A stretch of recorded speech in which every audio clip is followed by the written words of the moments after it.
Okay, so we talked about the past and the present of MEV. We said that everything is MEV, and we understand how we got there. But I'm thinking about what was even earlier. So a lot of us very idealistically came to blockchain space thinking that what we're creating is some kind of markets for the future, for very, very distant future. And the markets that will be very accessible, permissionless, efficient. So anyone in the world, and maybe in the future outside of the world, will be able to participate in the market without any centralized players, right? And technology advances, and we're learning more and more how those future markets can look. And that's what we'll talk about. We'll talk about a bit of like a near future, and also we'll experiment a bit with thinking about the very distant future. So my name is Tomasz Stańczak. I work at Flashbots and Nethermind. So the question for everyone is, how would the market be in 3024? And it's a lot of thinking here. And I spend a lot of hours like talking to ChatGPT about it, and I'll mention to you later what we found together. But as a bonus, because we went so far that maybe this would be too hardcore for this talk.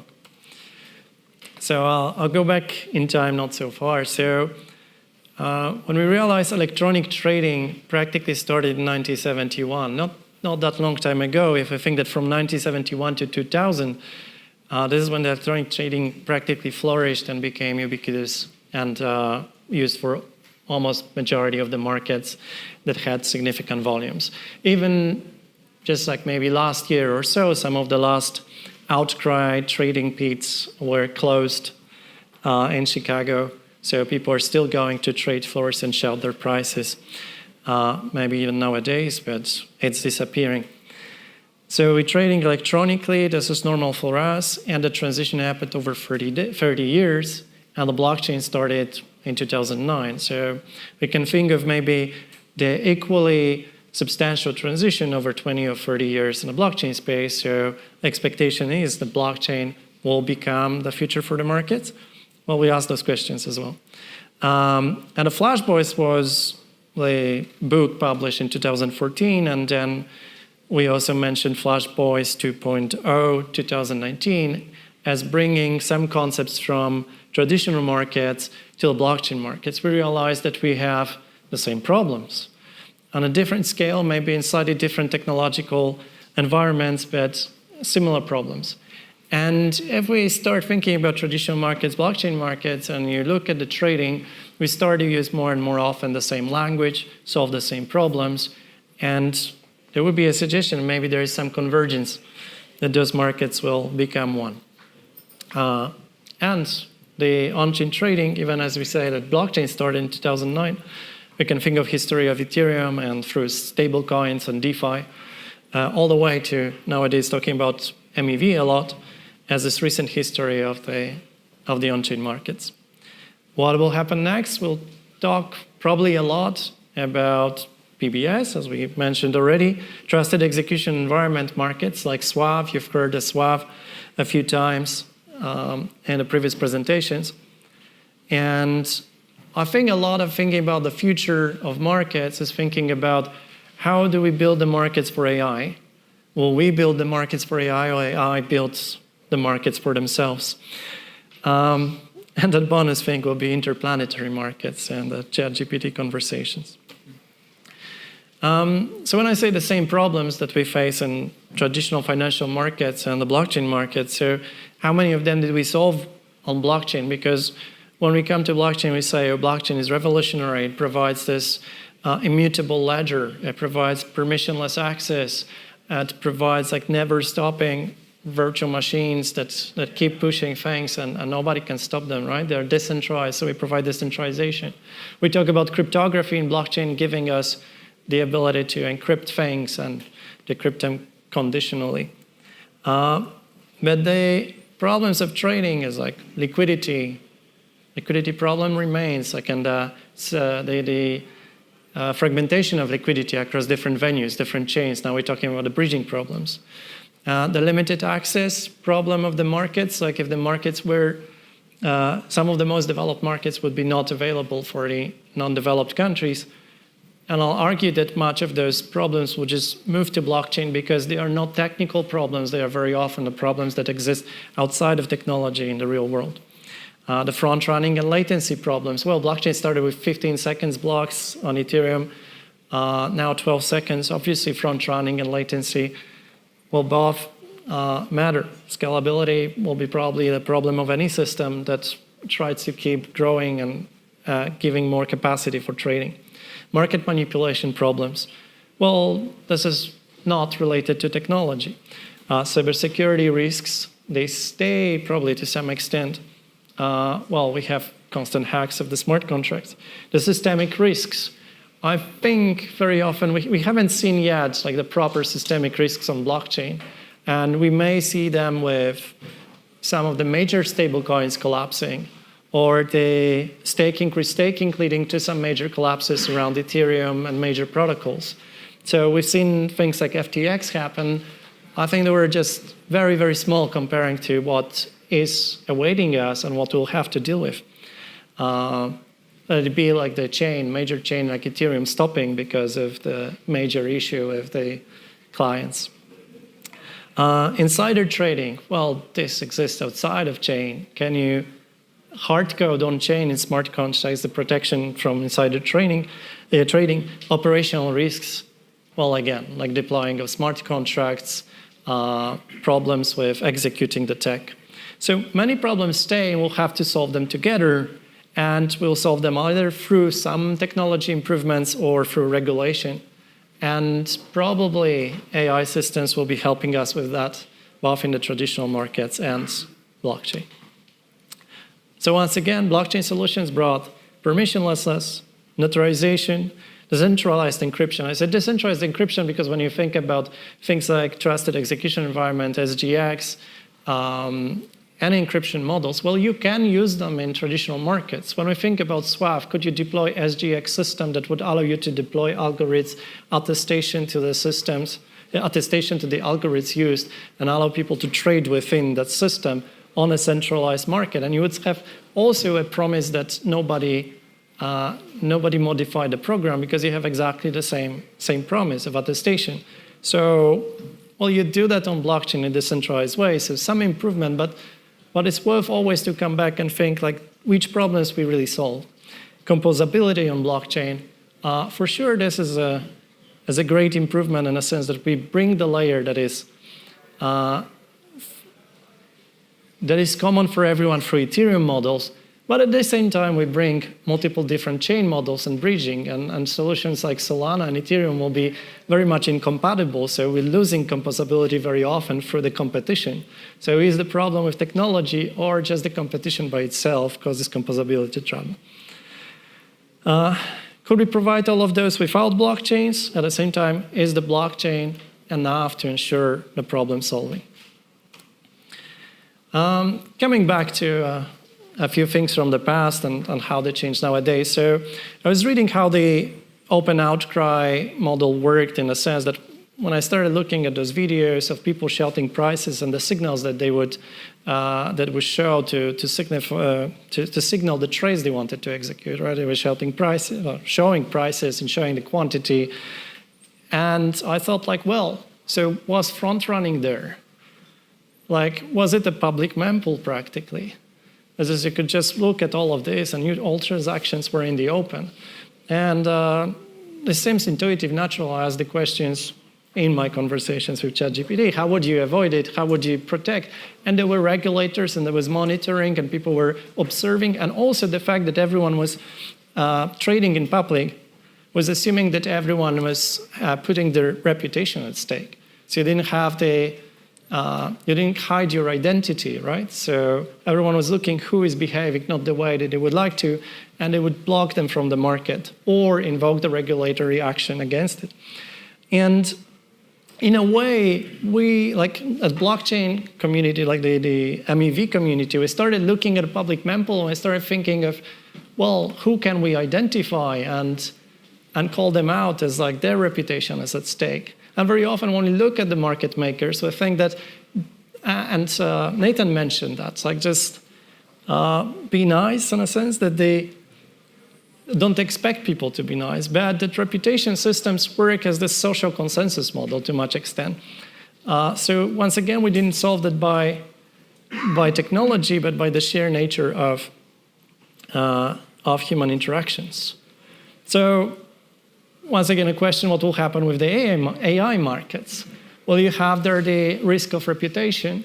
Can we introduce the blockchain's AI, the concepts of reputation that will be strong enough so we can trade within those systems and regulate them efficiently?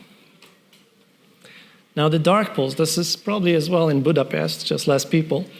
So dark pools were introduced, I mean, like they're operational in the traditional financial markets, right? So this was the answer of like how to ensure the protection, the privacy of trades for the large orders to be executed, right? They got a bad reputation and then invoked regulation because, well, once again, don't expect everyone to play nice. If you create a dark pool and everyone believes that you'll be playing fair because you provide as a alternative trading system, you provide this opportunity to execute in private and algorithmically execute trades in chunks and so on, well, at some point, maybe because you're a centralized entity, maybe not you, but the manager that comes after you, the next CEO or the next operator of the dark pool, maybe they'll start doing something bad just for the profit. Maybe they start front-running you or reordering and whatever. Now, this is, once again, like, can we solve it without blockchain? The same entity can run SGX and can run the model that will allow you to trade, and now you have attestation of the models, and you have encryption. You don't need blockchain for encryption. But you lose the ability to decentralize it. And via blockchain, we have to ask a question, is decentralization absolutely beneficial to those systems? Like, is it enough to make them so much better than just moving SGX systems and those models to the traditional markets? So do they converge and say, like, how much of decentralization I need and how much of the latency of traditional markets and the experience of executing trades at volume, low latency processing we need? And then I ask about the censorship resistance of blockchain, right? So we look at blockchain as a whole, and we think that it should be censorship resistant. We should prevent blocks from excluding some of the transactions. If we think about the look at the market in general, then the questions that we ask that lead to censoring are like, who can really trade? So is that person, is that institution allowed to trade, or are they banned by some regulator? What can be traded? Because whoever may be banned from trading some specific goods or services. We may want to, well, obviously want to avoid human trafficking and so on. How can it be traded? So even if you trade something that is perfectly legal, and you yourself as an entity, you're not coming from the region or institution that is banned by the regulator, the way you trade might be banned. Like, you can be front-running and so on. So all of this we want to regulate, and permissionlessness doesn't really help that much with it. It makes it much harder, which means that the big volumes and big markets don't want to play that game because it's risky for them. So is blockchain solving that problem for them and giving them best liquidity, best place for their liquidity? And there is a big chance that what will happen on blockchain will be stratification of the market. Like that nowadays will look like on the left, right? It's just like a gray area. You join blockchain, you know that you're trading somewhere around the shady things. Everything is mixed together.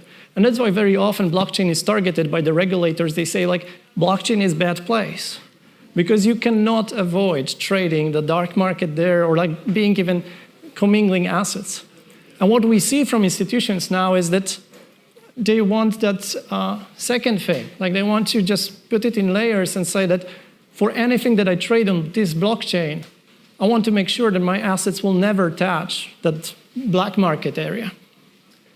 And in a way, this is good because you say that blockchain is technology in this format. it's a platform that is universal for both black and white markets. And there is somehow acceptance probably from the institutions that we operate on the same market as long as we separate it. Because if you accept this as technology is unavoidable to use, that any other separation would look like this. You would have to build chains for the good things, chains for the bad things. And this wouldn't change much. It would be just a bit harder to operate. It would be even more bridging and more pretending.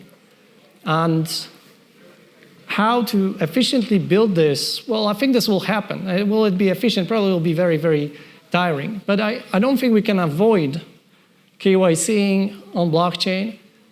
This does not necessarily have to introduce like centralized regulators, but it will create the layers on-chain of just like locks of how you can transition between the layers. You will always be able to move your assets from the white market to black market, right? You can do that for some kind of burning bridges, but you will not necessarily be able to come back.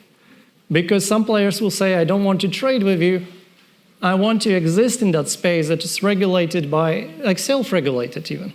So you don't need to have centralized regulators to still arrive at the market that will be KYC'd and censoring, because censorship in the end is a natural function of our social interactions. Some things we accept, some things we don't.